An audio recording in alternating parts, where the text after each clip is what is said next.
Video शुरू होने से पहले दो चीज़ें हैं बड़ी इंपॉर्टेंट, वो मैं आपके साथ क्लियर कर दूं। नंबर वन ये है कि ये जो स्टैंप वाला सिलसिला मैं आपको बताने लगा हूँ कि जापान एम्बेसी वाले अब स्टैंप नहीं करते जी। ये जापान कौंसलेट है वहाँ पे पिनांग में, वो स्टैंप नहीं कर रहे अगर आपका वीज़ा रिजेक्ट हो जाता है तो रिफ्यूज़ल की स्टैंप नहीं कर रहे, और मगर केएल वाले कुआलालंपुर वाले वो स्टैंप कर रहे हैं। ये एक इंपॉर्टेंट इन्फॉर्मेशन देनी थी। तो टाइम्स आया कि ये बगैर वीडियो को शुरू करते हैं। वीडियो में पहले हिस्से में मैंने बताऊंगा कि ये स्टैंप वाला सिलसिला, दूसरे हिस्से में ये भी बताऊंगा कि आपने अप्लाई किस तरह करना है और अप्लाई करने के लिए रिक्वायर्ड डॉक्यूमेंट क्या क्या है। अगर आपने मलेशिया से जापान का वीज़ा अप्लाई करना है तो थोड़ी अपडेट्स हैं जापान वीज़ा के हवाले से। पहले क्या होता था, अगर आपने वीज़ा अप्लाई किया, अगर वीज़ा रिफ्यूज़ हो जाता है, आपके पासपोर्ट के ऊपर स्टैंप लग जाती थी।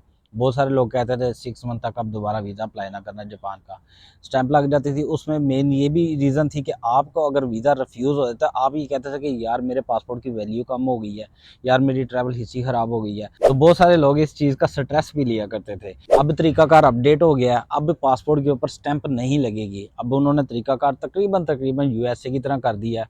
अब ऐसा होगा कि जब आपने वीज़ा अप्लाई किया, आपने अपनी एप्लीकेशन देनी है।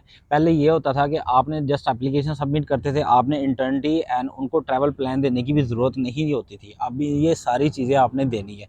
आपने बताना है कि आपने किधर किधर जाना है, किस दिन किधर जा रहे हो, कौन से होटल में रह रहे हो, कहाँ पे आपने ट्रैवल करना है, कहाँ पे आपने विजिट करना है। ये सारी चीज़ें इन्फॉर्मेशन आपने देनी है। उसके बाद ट्रैवल प्लान इस तरह आपने एक्सप्लेन करना। उसके बाद बारी आती है कवर लेटर की। कवर लेटर के अंदर आपने अपने आप को एक्सप्लेन करना और बताना है कि मैं किस रीज़न के लिए, किस मकसद के लिए, किस पर्पज़ के लिए जा रहा हूँ जापान। कवर लेटर के साथ साथ उन्होंने वीज़ा के लिए फ़ोटोज़ लेके जाइएगा, वाइट बैकग्राउंड के साथ 2-3 फ़ोटो साथ ले जाइएगा। ये डिपेंड ऑन उनकी रिक्वायरमेंट, समटाइम 1 या 2 वो डॉक्यूमेंट्स के साथ आपकी फ़ोटो मांग लेते हैं। और इसके साथ वही है होटल बुकिंग है, वही है अगर आपने इंश्योरेंस वगैरह कराना है आपकी मर्ज़ी है। और उसके अलावा ये है कि रिटर्न टिकट्स वगैरह ये सारी चीज़ें नॉर्मल उसी तरह एप्लीकेशन के साथ साथ ये सारी चीज़ें लगेंगी।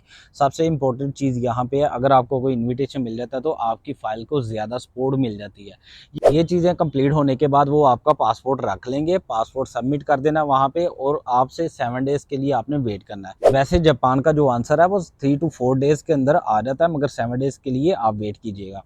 जैसी उनकी ईमेल आती है, ईमेल के अंदर वो आपको बता देंगे हाँ भाई आपको वीज़ा दे रहे हैं कि नहीं वीज़ा दे रहे। अगर उन्होंने आपको वीज़ा देना हुआ, आपकी एप्लीकेशन अप्रूव हो गई है, तो आपके पासपोर्ट के ऊपर ज़ाहिर है वो स्टिकर वीज़ा लगा देंगे। अगर वो वीज़ा आपका रिजेक्ट कर देते हैं, रिफ्यूज़ हो जाता है आपका वीज़ा, तो उस सूरत में किसी भी किस्म की आपके पासपोर्ट के ऊपर स्टैंप नहीं लगेगी। और ये स्टैंप ना लगने वाली शर्त मैं यहाँ पे फिर रिपीट कर दूं कि ये जो स्टैंप नहीं लगेगी, ये जस्ट जापान कौंसलेट जो है पिनांग के अंदर वहाँ से नहीं लगेगी। जस्ट वो नहीं स्टैंप कर रहा अगर वीज़ा आपका रिफ्यूज़ होता है। और अगर आप कुआलालंपुर से अप्लाई कर रहे हो वीज़ा, तो फिर अगर आपका वीज़ा रिफ्यूज़ होता है तो रिफ्यूज़ल की स्टैंप लगेगी कुआलालंपुर में, जस्ट पिनांग में नहीं लगेगी।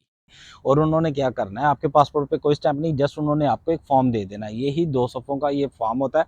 ये उसी तरह होता है जैसे यूएसए का वीज़े का फॉर्म होता है, वीज़ा से रिफ्यूज़ल फॉर्म होता है, या फिर ये उसी तरह का डॉक्यूमेंट होता है जो कि यूरोपियन कंट्री से वीज़ा रिफ्यूज़ल होने के बाद मिलता है। इसके ऊपर रीज़न्स लिखी होती हैं, उनको टिक मार्क कर दिया होता है, ये 2 या 3 या 4।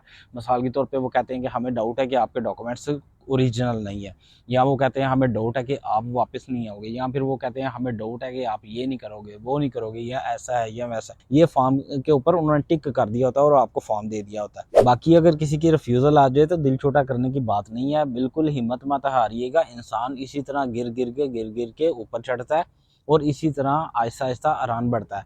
कोई भी परिंदा एकदम से घोंसले से निकल के बिल्कुल उड़ान पर बढ़ना शुरू नहीं कर देता। ये थी वीडियो, ये थी information about Japan visa. Japan visa से रिलेटेड अगर वीडियो मेरी आपको अच्छी लगी हो, मेरी वीडियो से आपको कुछ इन्फॉर्मेशन मिली हो, मेरी वीडियो को लाइक कीजिएगा, चैनल को सब्सक्राइब कीजिएगा, दूसरों के साथ शेयर कीजिएगा। अपना बहुत सारा ख्याल रखिएगा। अस्सलाम वालेकुम।